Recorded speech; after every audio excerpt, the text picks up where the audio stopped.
Rahasia menarik harta, tahta, cinta bersama motivator Mbah Suprapto Wawan.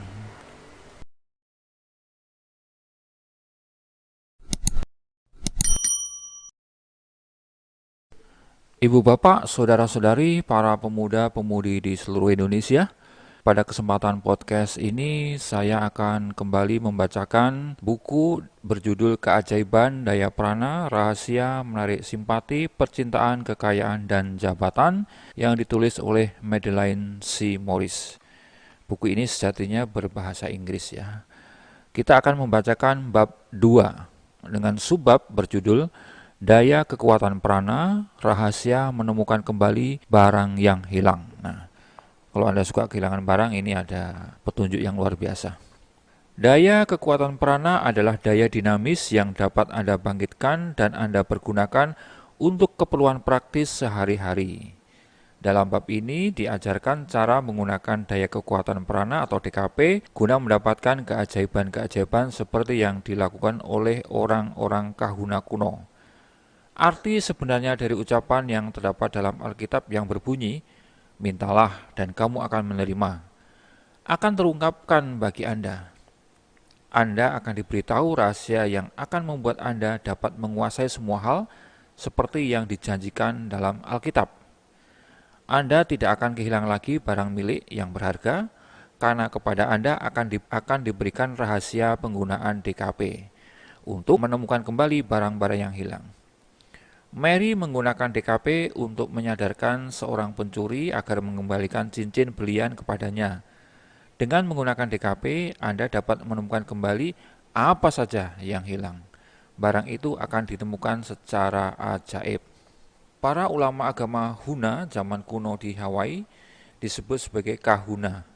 Agama orang Hawaii kuno itu tidak berdasarkan atas dogma atau iman, tetapi berdasarkan atas pengetahuan praktis mengenai hukum-hukum alam semesta.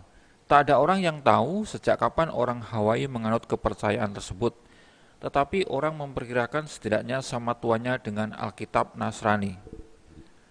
Perkiraan tersebut didasarkan atas adanya dongeng-dongeng yang diceritakan dari mulut ke mulut mengenai ajaran mereka yang mirip dengan cerita banjir besar, cerita mengenai Adam dan Hawa di Taman Firdaus, dan cerita tentang Jonah dan ikan paus. Jonah itu Yunus. Mereka tidak punya cerita tentang Yesus dalam legenda-legenda kuno itu. Dari kenyataan ini, orang memperkirakan bahwa orang Hawaii sudah berada di tempat itu jauh sebelum Yesus dilahirkan di bumi. Para ulama agama Huna kuno yang disebut kahuna menyimpan rahasia penggunaan daya kekuatan prana dan menjaga supaya rahasia itu tidak dibocorkan kepada orang awam. Orang yang memerlukan harus menghadap ke kahuna guna minta pertolongan. Daya kekuatan prana yang hebat ini dapat dipergunakan oleh siapapun asalkan mengetahui hukum alam yang menguasai daya itu. Namun, pengetahuan ini dirahasiakan dengan ketat oleh para kahuna. Pengetahuan ini hanya diturunkan dari ayah kepada anak yang kemudian mewariskan kepada keturunan-keturunan berikutnya. Orang Hawaii kuno itu tetap setia kepada agama Huna selama berabad-abad karena mereka mengetahui kekuasaan agama itu atas keadaan alam serta keadaan hidup mereka. Para kahuna membuktikan kekuasaan itu setiap hari dengan menggunakannya atas nama orang-orang yang datang kepadanya untuk minta tolong. Ya, kayak dukun ya. Itulah doa dalam bentuk yang paling murni dan itulah daya yang dapat digunakan bagi keperluan praktis sehari-hari. Bangsa kulit putih datang menginjakkan kakinya di Hawaii dengan anggapan bahwa orang Hawaii adalah orang kafir atau tidak bertuhan dan perlu dinasranikan supaya rohnya selamat. Mereka bercerita kepada penduduk Hawaii tentang keajaiban-keajaiban yang dilakukan oleh Yesus. Mereka menceritakan tentang penyembuhan, pengusiran setan, dan menghidupkan kembali orang yang mati. Mereka menceritakan tentang penyaliban dan kenaikan Yesus ke surga. Tentu saja cerita-cerita itu menarik hati banyak orang. Orang-orang Hawaii sudah terbiasa mengukur keefektifan agama mereka dengan kemampuan pemimpin agamanya untuk melakukan tindakan-tindakan yang mereka ceritakan itu. Maka adalah wajar bila mereka beranggapan bahwa para pekabar Injil itu dapat melakukan keajaiban-keajaiban yang mereka ceritakan itu. Inilah agama yang menceritakan tentang keajaiban lebih hebat daripada yang dilakukan oleh para kahuna. Agama orang kulit putih pastilah agama yang benar-benar sangat kuasa. Begitulah pikir mereka. Maka orang-orang Hawaii melepaskan agama Huna dan berduyun-duyun masuk gereja Nasrani, guna mengetahui lebih banyak tentang agama baru yang diceritakan oleh para pekabar Injil. Setelah orang Hawaii menyatakan dirinya menjadi penganut agama Nasrani, mereka dengan penuh harapan menunggu datangnya keajaiban yang mereka dengar dari cerita-cerita itu. Tetapi dengan sangat kecewa, mereka temukan bahwa agama baru tidak memberikan keajaiban bagi mereka. Para pekabar Injil itu tidak memiliki daya khusus untuk menyembuhkan dan tidak bisa mengusir setan. Malahan mereka tidak bisa menguasai cuaca seperti yang biasa dilakukan oleh para kahuna. Maka satu demi satu mereka meninggalkan gereja dan kembali menggunakan daya kekuatan prana dari agama Huna. Mereka yang tidak berani menentang gereja secara terang-terangan tetap mendatangi para kahuna secara diam-diam untuk minta pertolongan. Para pekabar Injil beranggapan bahwa keajaiban yang dilakukan kahuna datangnya dari setan. Maka dengan segala sarana yang mereka miliki, berusahalah mereka untuk menghancurkan cengkraman para kahuna terhadap penduduk Hawaii. Namun mereka tidak berhasil dalam upayanya. Sampai hari ini, daya kekuatan prana masih digunakan di pulau-pulau itu. Sejak zaman dahulu terdapat informasi tertentu yang dirahasiakan bagi masyarakat umum. Kitab Perjanjian Baru menggunakan simbol-simbol di dalam cerita perumpamaannya, guna menutupi ilmu cara melakukan keajaiban. Yesus mengajarkan rahasia-rahasia itu kepada muridnya, tetapi merahasiakan ilmu tersebut bagi orang awam. Ketika murid-murid bertanya mengapa ia merasakan ilmu itu, dengan terang-terangan dikatakan bahwa ilmu tersebut tidak boleh diberikan kepada sembarang orang, karena mereka tidak akan mengerti atau memahaminya. Ini cukup jelas dikemukakan dalam kitab Injil Lukas bab 8, ayat 9-10. Begini bunyinya. Murid-murid bertanya kepadanya, "Apa maksud perumpamaan ini?" Lalu ia menjawab, "Kepadamu diberi karunia untuk mengetahui rahasia kerajaan Allah, tetapi kepada orang-orang lain hal itu diberikan dalam perumpamaan, supaya sekalipun memandang mereka tidak melihat, dan sekalipun mendengar mereka tidak mengerti." Yesus mengajarkan arti luar dari hukum universal kepada orang-orang awam, tetapi merahasiakan arti dalamnya sama seperti dilakukan para kahuna. Sampai sekarang semua pengetahuan mengenai cara melakukan keajaiban dirahasiakan. Tetapi umat manusia zaman sekarang sedang bangkit.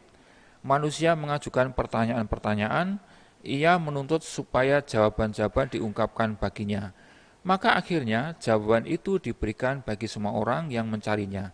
Manusia telah meminta, maka ia akan menerima.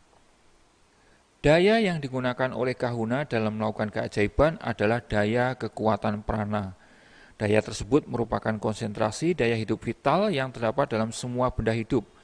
Daya hidup ini adalah kehidupan berkecerdasan dan merupakan inti dari kehidupan itu sendiri. Orang Hawaii menyebutnya sebagai mana atau prana. Sinar matahari berisi banyak prana di dalamnya. Prana terdapat di dalam udara yang kita hirup, biarpun konsentrasinya lebih rendah daripada di dalam sinar matahari. Dikatakan bahwa prana itu memiliki kecerdasan, sebab semua yang hidup itu memiliki kecerdasan. Tiap sel memiliki kehidupan serta kecerdasan. Adalah kecerdasan yang mengarahkan sel itu ke tempat yang tepat. Adalah kecerdasan ini yang mengarahkan sel rambut pada kepala guna membentuk rambut dan mengarahkan sel kuku pada jari Anda. Bila tidak demikian, maka di kepala kita akan terdapat rambut bercampur kuku. Karena prana memiliki kecerdasan serta kehidupan, kita dapat mengarahkan pakai daya pikir kita. Adalah kombinasi dari faktor-faktor inilah yang memungkinkan kita dapat menciptakan medan daya prana dengan mudah. Prana dapat kita arahkan dan akan melakukan apa yang prana dapat diarahkan ke dalam badan orang lain dan diperintahkan untuk menyembuhkan orang tersebut. Prana dapat diarahkan ke dalam badan kita sendiri dan diperintahkan supaya menyembuhkan. Prana dapat diarahkan ke dalam batin orang lain dan diperintahkan supaya menanamkan suatu ide atau gagasan di sana.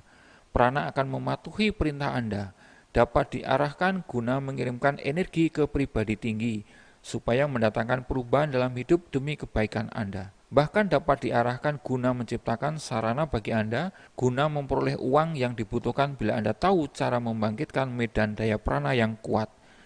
Alkitab mengatakan bahwa manusia diberi kekuasaan atas semua makhluk di bumi.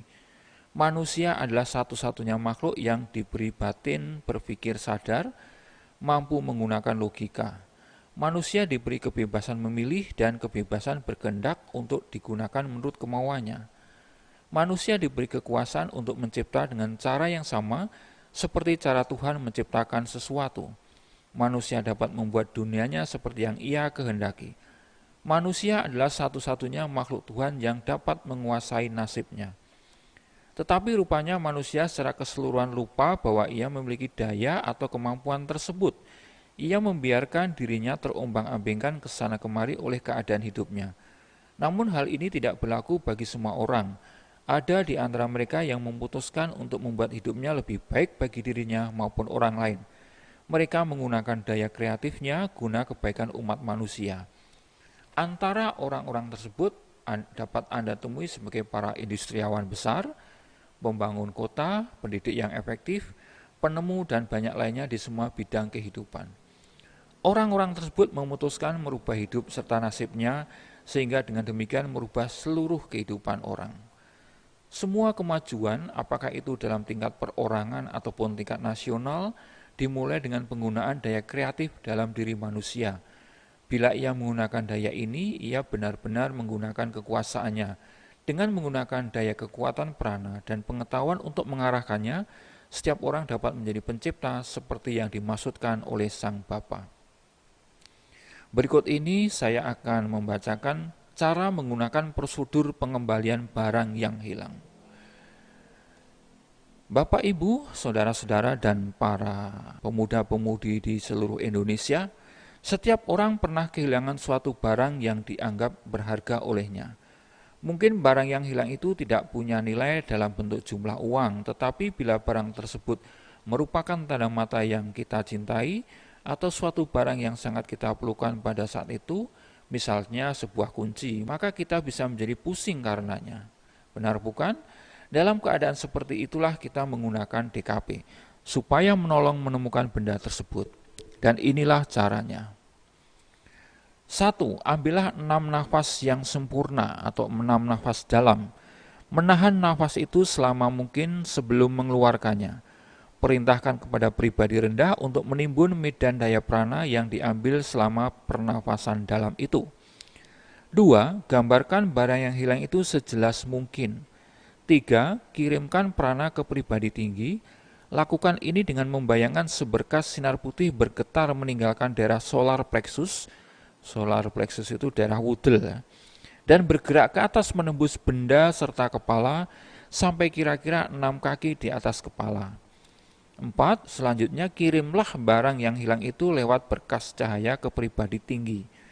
5. Duduk diam sejenak sambil mengosongkan pikiran. Saat duduk diam, Anda mungkin mendapat petunjuk mengenai tempat barang tersebut, atau Anda dapat dituntun ke tempat tersebut di waktu yang lain. Setelah melakukan prosedur di atas, lupakan pencarian barang itu.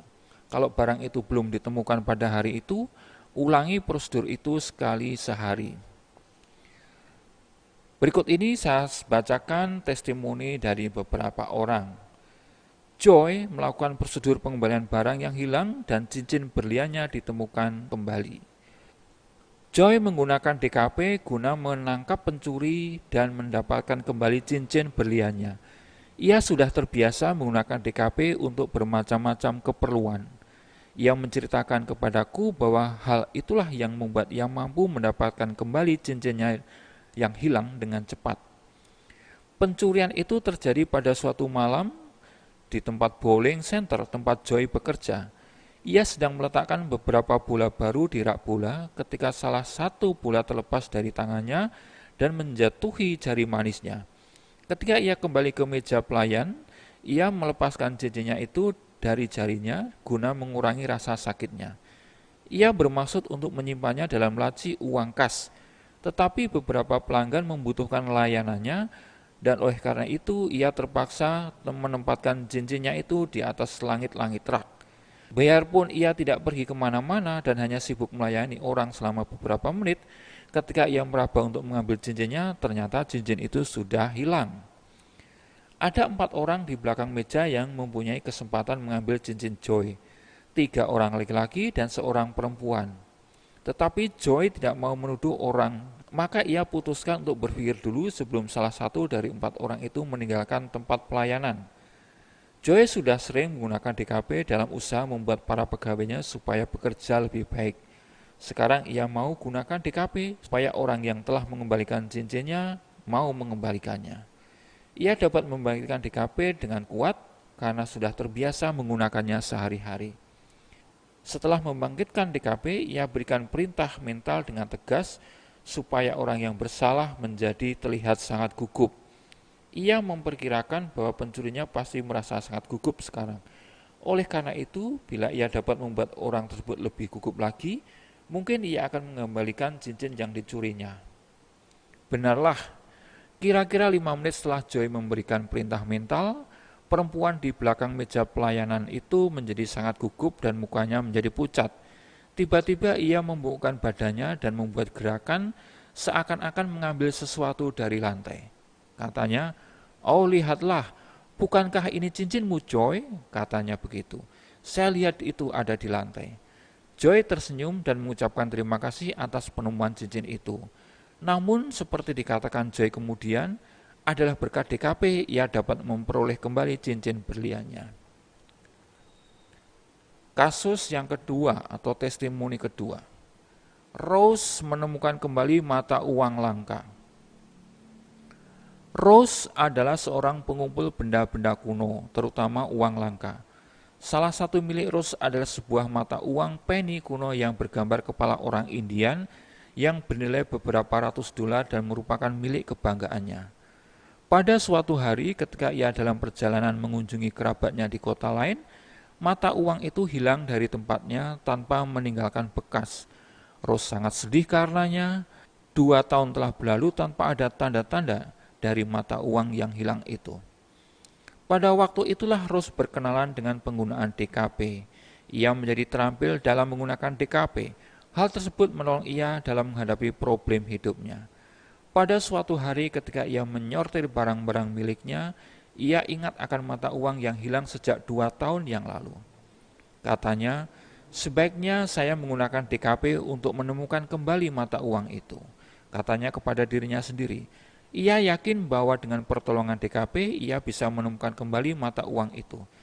Ia lalu mengambil kursi, duduk dengan tenang, membangkitkan DKP, dan mengirimkan DKP itu ke pribadi tinggi, bersama gambar mata uang langka itu disertai perintah kepada pribadi tinggi supaya menunjukkan tempat mata uang yang sudah lama hilang tersebut. 2 hari kemudian ketemulah mata uang itu. Kejadiannya sebagai berikut. Ketika ia mengendarai mobilnya ke tempat pekerjaan, salah satu bannya kempes mendadak di tengah perjalanan. Untunglah bengkel mobil tidak jauh dari tempat itu. Ia lalu berhenti. Ketika ban serep diambil dari tempatnya, ada sebuah kotak plastik kecil jatuh ke tanah di tempat bagasi. Tidak ada orang yang memperhatikan benda tersebut sampai Rose menginjaknya dan melihat ke bawah untuk mengamati benda itu. Hah? Ternyata itulah mata uang yang dia cari selama ini. Rupanya selama 2 tahun mata uang itu terselip di bawah ban serep dalam tempat bagasi mobilnya. Rose tidak tahu bagaimana mata uang itu bisa sampai terperosok ke dalam tempat itu. Tetapi ia yakin bahwa DKP telah menuntun ia ke mata uang itu. Kasus berikutnya tentang Nancy yang menemukan kembali kucingnya. Dalam libur Natal, Nancy pergi ke Minneapolis untuk mengunjungi bibinya yang sedang sakit. Ia membawa serta kucing piaraannya karena tidak ada orang yang dapat ia serai untuk mengurus makanannya. Ia tahu bahwa bibinya menyukai kucing juga, biarpun pada saat itu tidak memelihara seekor kucing pun. Kucing itu dimasukkan ke dalam kotak khusus dan sewaktu berada dalam bus, kotak itu selalu ada di atas pangkuan Nancy. Selama beberapa hari di rumah bibinya, tak ada kejadian yang aneh. Semua berjalan normal. Bibi telah sembuh kembali berkat rawatan Nancy. Tetapi pada hari kelima, Susie, yaitu kucing piaraan Nancy tadi, tidak dapat diketemukan. Nancy sangat sedih karenanya. Ia tahu bahwa kucing itu kehilangan arah karena berada di suatu tempat yang asing baginya. Seorang tetangga mendengar tentang musibah yang menimpa Nancy, menganjurkan supaya menggunakan DKP guna menemukan kembali kucing itu. Biarpun DKP merupakan konsep baru bagi Nancy, ia mau mencobanya hanya supaya dapat menemukan kembali kucing kesayangannya itu. Ia melakukan prosedur DKP seperti yang diajarkan oleh tetangga bibinya itu. Cuaca pada hari esoknya ternyata buruk, banyak hujan serta hembusan angin. Pada jam 10.30 berderinglah bel pintu depan. Ada pengantar surat pos datang membawa surat itu basah kuyup. Maka Bibi Nancy mempersilahkan pembawa surat itu masuk untuk minum kopi hangat. Enak ini. Sambil menikmati hidangan, berceritalah pengantar pos itu bahwa ia akan pindah ke kota lain. Ia mendapatkan pekerjaan yang lebih baik dan akan pindah di hari esoknya. Ia ceritakan juga bahwa ia telah menemukan seekor kucing yang tersesat dan tidak tahu apa yang harus dilakukan dengan kucing itu. Kata Nancy, kucing belang hitam putih kah? Benar, kata pengantar pos itu. Ya Allah, itu kucing kesayanganku, kata Nancy berteriak karena gembira. Cara daya kekuatan prana menemukan barang yang hilang tidak dapat kita perkirakan sebelumnya. Ibu, bapak, saudara-saudari, pemuda-pemudi di seluruh Indonesia, para ilmuwan berpendapat bahwa alam semesta ini adalah produk batin. Para ilmuwan terkemuka berusaha membagi materi ke dalam komponen yang paling kecil. Mereka telah mampu membagi atom menjadi bagian-bagian yang terdiri dari elektron dan proton. Akhirnya ternyata bahwa elektron dan proton itu adalah energi murni dan sama sekali bukan materi. Pelajaran fisika ya, fisika dan kimia SMA ini. Sekarang para ilmuwan itu bertanya, mungkinkah alam semesta itu merupakan produk dari batin? Orang-orang pengikut Rosicrucian atau salib mawar telah menemukan kebenaran tersebut ratusan tahun sebelum para ilmuwan itu mengetahui tentang adanya atom. Di sini kita melihat bukti lagi bahwa metafisika hari ini menjadi ilmu pengetahuan yang diperlukan di hari mendatang. Kita sangat bernasib baik hidup di abad ini. Setiap hari kita lihat bukti nyata mengenai daya batin manusia. Sejak 5 tahun terakhir, mata pelajaran parapsikologi telah diperkenalkan pada akademi dan universitas di Amerika Serikat. Dan mata pelajaran ini bukan hanya merupakan mata pelajaran tambahan sebagai hobi. Mahasiswa dapat memperoleh nilai akademi penuh pada mata pelajaran ini. Ini merupakan kesempatan sangat baik bagi orang-orang yang ingin mempelajari lebih banyak tentang daya kreatif pemberian Tuhan ini. Sekarang orang tidak lagi mendapatkan pelajaran tersebut secara rahasia. Saya berpendapat bahwa tidak lama lagi DKP akan diajarkan juga di universitas-universitas di seluruh negeri. Ibu, bapak, saudara-saudari, para pemuda-pemudi di seluruh Indonesia, hal paling penting yang harus kita sadari adalah jangkauan dari daya kekuatan prana. Kita harus menyadari adanya daya itu supaya dapat menggunakan dengan jangkauan sepenuhnya. Misalkan rumah Anda dilengkapi dengan saluran listrik yang sangat lengkap, tetapi apa gunanya andai kata Anda tidak mengetahui adanya perlengkapan itu? DKP yang hebat menunggu pengarahan dari Anda. DKP selalu tersedia bagi setiap orang. Jumlah tak terbatas untuk digunakan dari DKP sangatlah mahal. Tetapi seperti apapun di dunia ini punya hukum yang mengatur penggunaannya. Anda hanya perlu tahu cara membangkitkannya dan mengarahkan daya kreatif hebat ini ke arah yang Anda pilih. Dengan menggunakan DKP, Anda dapat menguasai hidup Anda. DKP adalah daya kreatif yang diberikan Tuhan kepada Anda. Anda dapat menggunakannya untuk memperkaya hidup dalam bidang materi maupun dalam bidang spiritual. Boleh Anda gunakan dalam cara apapun yang Anda pilih. Itu semua adalah hak Anda. Ibu, bapak, saudara-saudari, para pemuda-pemudi di seluruh Indonesia, inilah adalah akhir dari bacaan bab ini dari buku Keajaiban Daya Prana, Rahasia Menarik Simpati, Percintaan, Kekayaan, dan Jabatan yang ditulis oleh Madeleine C. Morris. Bila Anda merasa bahwa audio ini sangat berharga, silahkan berbagi kepada teman-teman sanak saudara. Dan jangan lupa untuk klik subscribe dan like. Thank you.